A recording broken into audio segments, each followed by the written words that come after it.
Guys, Barbell Apparel's annual Memorial Day sale is back. For a limited time, you can get any athletic fit jeans, chinos, or anything pants for just $99. You know that I love Barbell Apparel, and if you have an athletic build, you're gonna love them too, and here's why. Their clothing is built to fit athletic bodies, so you will finally be able to wear something that fits as good as it looks. You'll have complete freedom of movement because Barbell's quality and construction is second to none, and even better, they're offering up to 40% off any overstock items. They sell out every year, so be sure to grab yours before they're all gone. Barbell Apparel backs up their clothing with a no questions asked 365-day guarantee. If anything happens to your clothing, they'll help you repair or replace it so you can wear it, work in it, and live in it every day. Go to barbellapparel.com/Chael. Do it today to take advantage of this special offer, or just click on the link below. Prohaska. Something is off here, right?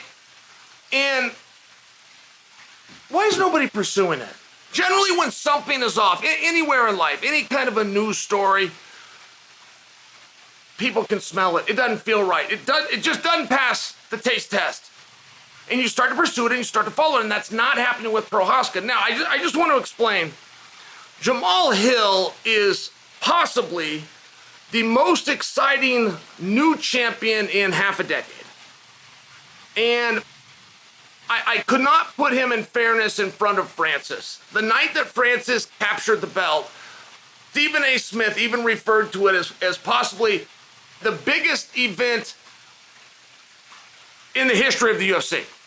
And it was a really big deal, but I'll just share with you, when Jamal did it, it was very peculiar, right? I mean, he's coming to the back of Jon Jones. So many opportunities were created because Jon decided to take some time off and to move up the weight class. Then look at everything that Jamal has to go through. Then how about the fact that that match wasn't supposed to happen? I mean, you guys do remember that? You remember about Ankalaev, and you remember about Blachowicz? You remember about Glover Teixeira and getting thrown in? You remember about going to Brazil and the press conference and they announced the fight and Anthony Smith is pulled out and Jamal's in and they're going for the strap? I mean, do you remember all these different things? But that's what it takes to be a world champion. I mean, you've got to understand how much luck goes into that, and that's on all levels. That is very, very real. I love to follow the Olympics, guys. But that's just a world tournament, right? But think of how many things have to go into it. You not only got to be the guy, you not only got to prepare and sacrifice and all of those different buzzwords, and then you got to qualify and you got to get there, and you got to make the weight class, and you got to advance through the bracket. You got to feel good that day. You got to wake up that day, which you have almost a certainty chance is going to be in a foreign land. You're going to deal with jet lag. You're going to deal with the discomforts of sleeping somewhere that you're not used to, right? You're not off to a great start as far as competition goes. Then you got to feel good. You've got to be healthy. Your hand, you can't have bumped it. Your ankle, you can't have twisted it. There's so much luck that goes into it. And if you look at Jamal's story, I think that you would appreciate it even more. It wasn't a story just about skill. Man, there's lots of guys with skill.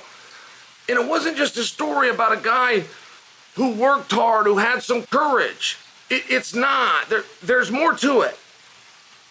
And if you look at the circumstance and the happenstance, for one, even needing to have a champion because Jon Jones walks away, having a draw in your championship fight after Prohaska got stripped. Are you guys hearing me? The breakup of the Lionheart match, the mere fact that Jamal answered his phone. Ankalaev and Blachowicz are fighting. They're now done fighting. They're done. There's a press conference. Dana and company have a little bit of time after the fight and before the press conference, and they put that fight together. That's because Jamal picked up the phone. I mean, not for nothing. You think that's simple? You think that sounds small? Had that not happened, we aren't having this talk right now. Every detail here is relevant. Okay, great. This is great. And you agree with me, right? I've done a good job of making a point. Why isn't he booked? Why is Jamal not booked? When was Jamal's last fight? And boy, that story sure sounded great. I don't know these things off the top of my head, right? But let's work it out real fast, because I do remember December 10th. December 10th was a relevant date because that's the one Prohaska was supposed to defend. That was the one that Glover got pulled off. That's the one where Blachowicz and Ankalaev stepped in. That was one that was rumored to be Jon Jones versus Stipe to come into the last minute to save the day. I happen to remember that. And the whole reason that Jamal was given the opportunity and his fight with Lionheart was broke up to fight in Brazil on the next pay-per-view is because it was a month later. In fact, I believe it was 3 weeks later, early January. Okay, great. So now I do know where Jamal, right? I'm doing detective work here, but now I do know where Jamal's last fight was. Great. So we go January to February to March to April to May. There's no way to know how many months that is, right? January to February to March to April to May. Like, are we in June even? Right? Like, it's impossible. You could never know. But it sounds like about 5. And 5 sounds like about 6, and 6 is half of a year. That is a colossally long time to be a healthy champion who now goes in to the most coveted part of the contract that 1/10 of fighters will ever experience, known as pay-per-view participation. And I don't remember hearing Jamal calling for a fight. I don't remember anybody going after Jamal for a fight. I'm open to being wrong here, guys. I live in this space. Very few things get around me, but if you guys think that this did, please correct me.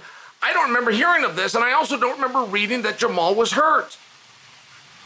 So when Jamal's not going for somebody and he wants to fight, and nobody's coming after Jamal, that's where the industry has a hard time keeping a secret, right? Some kind of a secret and word got out. Everybody heard and knows what direction they're going. I didn't hear. I do not know. I don't know what they're planning on doing. I'm hearing rumblings that they want to bring Prohaska back. Now, Prohaska versus Jamal, I'm all in. Does that seem like a fight that you would wait for, that you would hold up a division? No, not in the least. So I don't fully understand that, but I will stay on the beat of Prohaska. We get very limited information, right? My view on Prohaska, boy, it's so different. I am a massive believer. I'll get into that another time. I am a massive believer. I have lunch with King Mo, and after lunch, I run into CB Dalloway. Boom, boom. Should have heard what these guys had to say. They shared the ring. It was a ring, not a cage when they fought with Prohaska. You should have heard what these guys said. Said he's special, he's very different. But getting information has been tough. We're told that USADA tested Prohaska more than they tested anybody. And it was something crazy, guys. In 30 days, they tested him 27 times. I'm guessing these, but I'm close. In 26 days, they tested him 22 times. I mean, I'm close. It was something like this. No problem. We don't hear of any problem. But all of a sudden, we have a guy that gets stripped.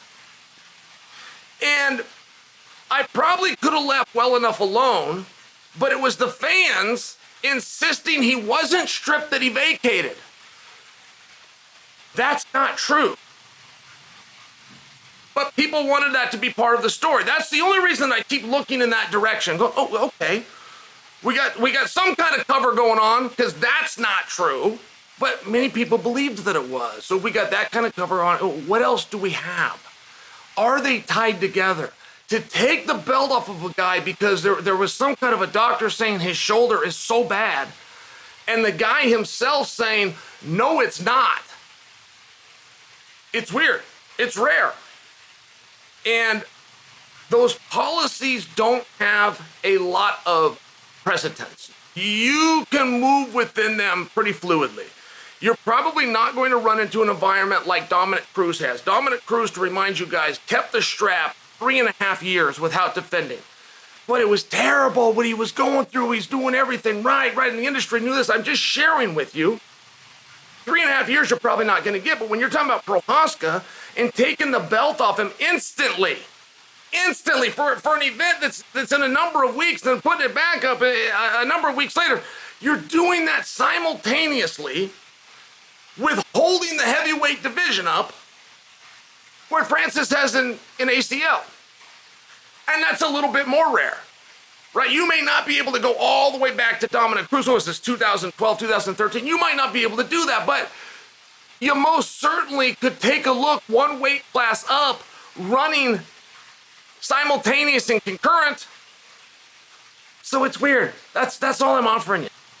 And it's one of these spots where I'm going, okay, is this news out there and it just got past me? So I went to Brendan. I asked Jesse. They're in the same spot as me. They're not hearing that Jamal's booked. They're not hearing that Jamal's calling anybody out. They're not hearing that anybody's calling Jamal out. And they're not hearing that there's any kind of an injury. But Prohaska, with this mysterious shoulder in conjunction with an ungodly amount of tests from USADA, your witness.